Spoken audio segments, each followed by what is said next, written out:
Hi everyone, it's Bob and Fran, and we believe that the biggest key to healthy aging is healthy eating. So if you're new to a plant-based diet, thinking about it, or if you are plant-based already, this video will benefit you.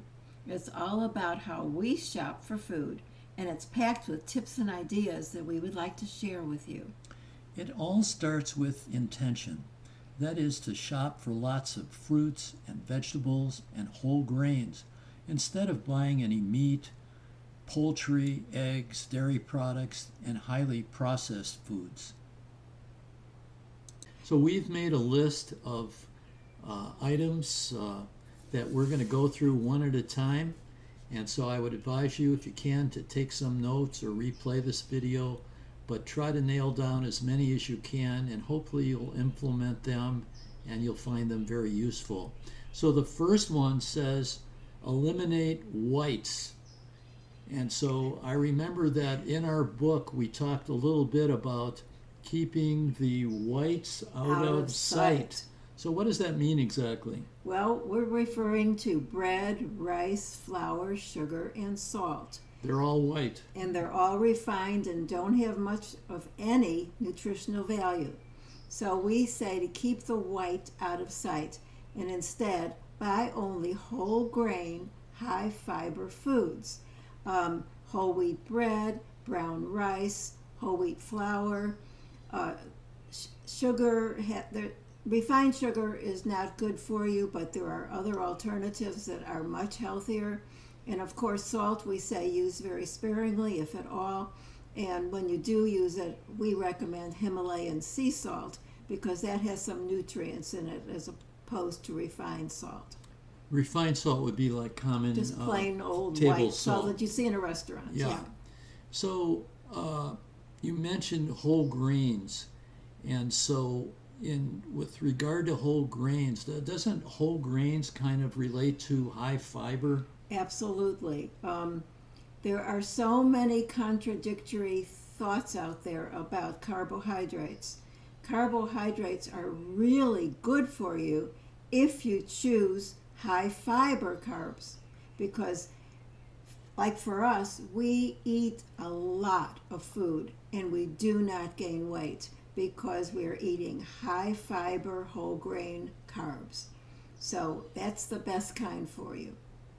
Well, the next item on our list is to buy organic when possible, especially with corn and soy products. Yeah, let me explain that. Realize, and we don't buy everything organic, except when it comes to corn and soy. And the reason for that is because from our research, we have discovered that as much as 95% of all corn and soy grown in the United States is genetically modified. That's GMO. I don't know what you think about GMOs. We prefer not to consume them. We're not sure if they're harmful, but we don't want to take any chances, okay? So, when possible, buy organic, especially corn and soy. Now, understand that almost every processed food, in a bottle or a jar, has some form of corn. It could be called corn syrup, high fructose corn syrup. They use many different names, but that's all GMO corn. So it's best to avoid those. And when it comes to soy, for example, we use a lot of tofu. And all the tofu that I've seen sold in this country is organic, so that's not a problem.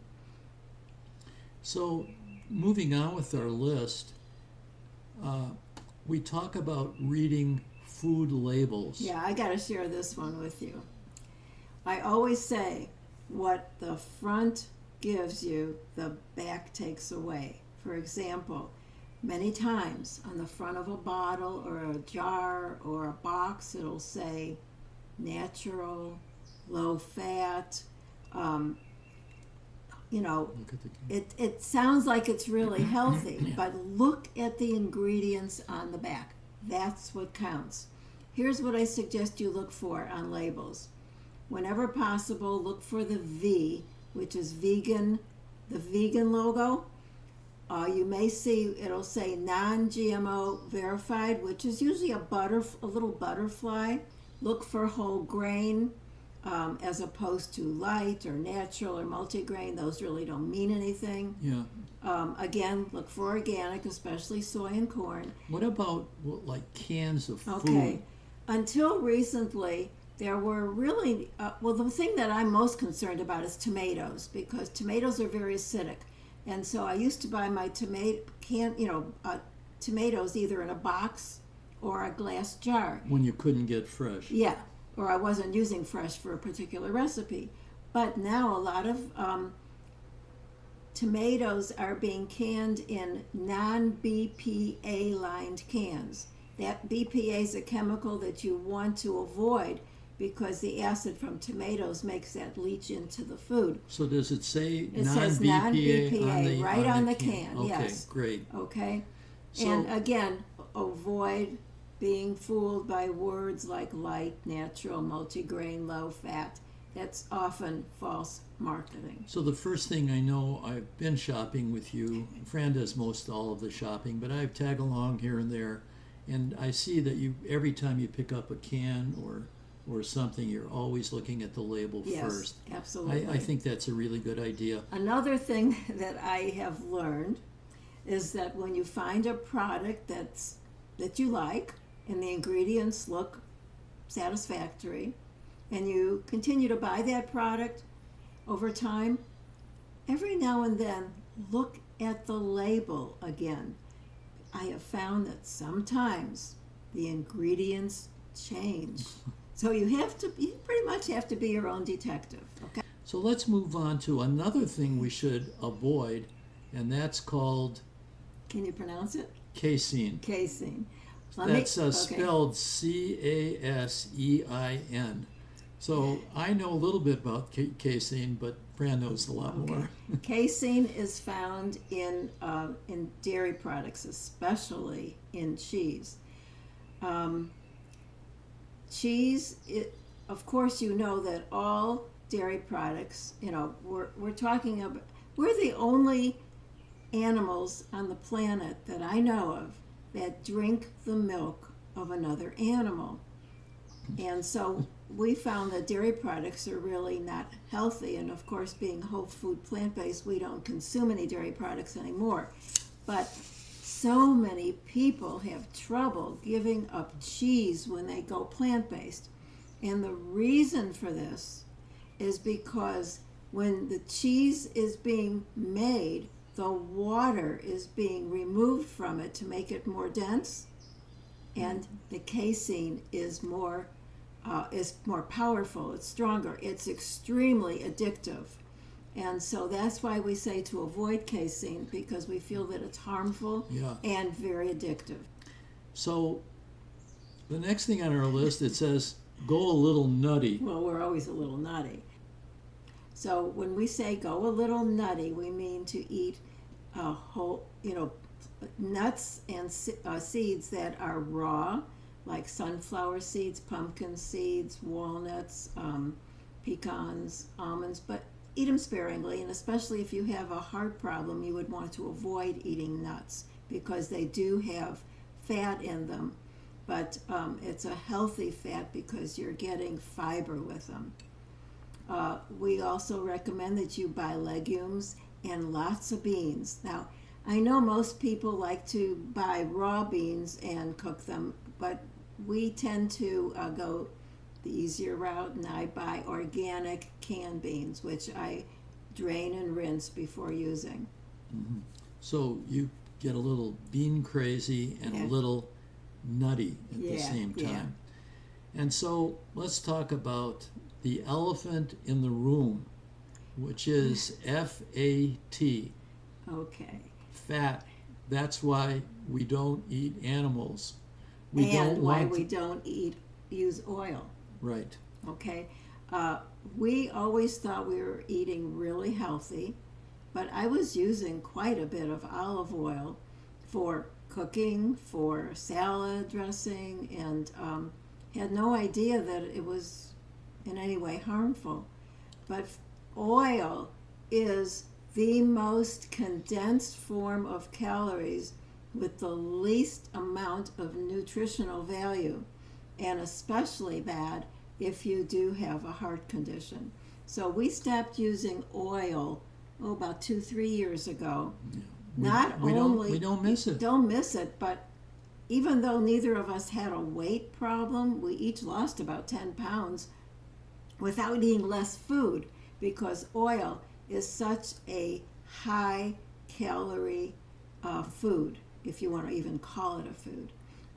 So I want you to know that you don't need oil, because you're getting enough fat from your foods, your regular foods, your healthy foods, foods that have fiber in them. So how would you, if you don't use oil, how would you like saute vegetables, for example? I keep a bottle of water next to the stove, and I use water or vegetable broth for sauteing, and it's never a problem. It doesn't change the taste of the food, and of course it doesn't add any calories. What about salad dressings? They're so, I've picked up jars in the store. It's 99.9% it's oil. all oil. Yeah, okay. So what do we do there? Yeah. I know you make your own. Yeah, there's many fat-free salad dressings that you can make. You can get the recipes, and I think some of them are even on They're on the website. But I also want you to know, if you don't want to make your own, there are 2 or 3 commercial brands on the market that are oil-free. We like the brand California Balsamic. It's really good salad dressing. It's just balsamic vinegar with different spices in them. It's delicious. So next on our list is about drinking water.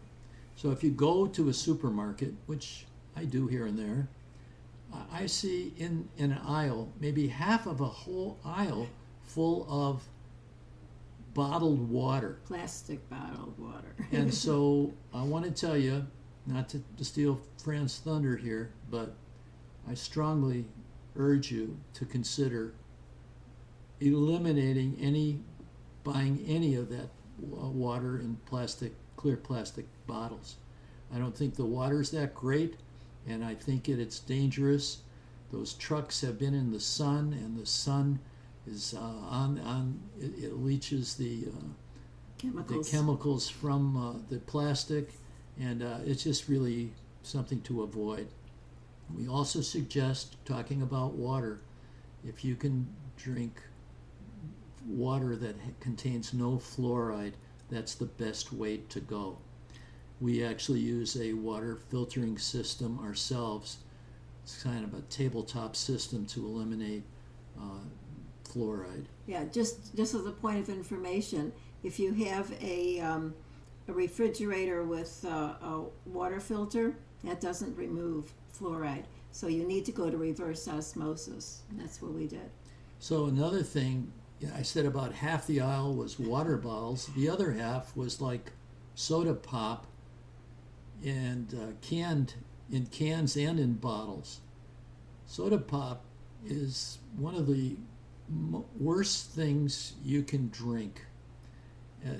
These colored waters and sparkling beverages are very unhealthy. There's no nutrition in these at all, and we would ask you to just take a pass on those soft drinks. They're either loaded with sugar or they're loaded with artificial sweeteners, which in either case is not good for you. I know for dinner tonight we're having falafel. Right. And as a side dish, I said, what are you going to serve with a falafel platter? Fran makes this beautiful Israeli falafel dish. And you said you were going to use farro. Yeah. Farro. So farro is a grain that we just started using about a year or two ago. Right. And she cooks it up with some mushrooms, and oh my God, it's so good. So experimenting with grains is a lot of fun. There are so many grains out there. There's some that we haven't even tried yet. Yeah, we're still experimenting. That's in addition to rice and pasta. There's quinoa, which really isn't a grain, it's a seed, but it acts like a grain. And It's of course the good- farro. delicious. And there's buckwheat, and there's Barley. there's barley. There's so many different grains to choose from. So have fun with it. Try different things. I think the same goes for vegetables. Sometimes you get stuck in the mud, and you buy the same vegetables. So Fran sort of surprises me when she gets home with her grocery haul. What do we and have there's this some time? unusual looking fruits or vegetables. So it's kind of fun to try and experiment with. Fran, let me ask you, what would be your advice to people watching when they're in their supermarket and they see various food substitutes for the real thing, like substitute milks, meats, and cheese as well? We personally use almond milk, unsweetened almond milk, which is fine for cereal and for cooking. We don't use any store-bought substitute cheese because they're very high in fat. And you can go to our website, and there's a couple of really excellent low-fat cheese recipes, a Parmesan cheese recipe and a creamy cheese recipe. They're both great. They taste like the real deal. And the cheese recipe is terrific for macaroni and cheese, or for putting on a baked potato, or however you want to use it. Now, as far as the substitute meats, we would suggest that you not use them very often, if at all, because they are highly processed and they do contain a lot of fat. So if you can avoid them, that would be great. And the last thing that we want to tell you about is protein, because the question that we are asked invariably is, where do you get your protein? Well, I say we get our protein from the same place that animals get theirs, and that is from plants. You have to understand that there's protein in plants, and when an animal eats a plant, and they all eat plants, and you eat an animal, you're getting secondhand protein. So we say go straight to the source. Eat plants. Well, that about completes our list of shopping habits that we wanted to pass on to you. Let us know in the comments section if you have any ideas that we could add to our list and share with other people, or any ideas that you heard today that you kind of like that you will try. Also, we appreciate your subscribing to our channel, you know that. And if you could share this video with others, that would really skyrocket your karma. So we'll look forward to seeing you again very soon. Thanks for coming. Bye for now. Bye-bye.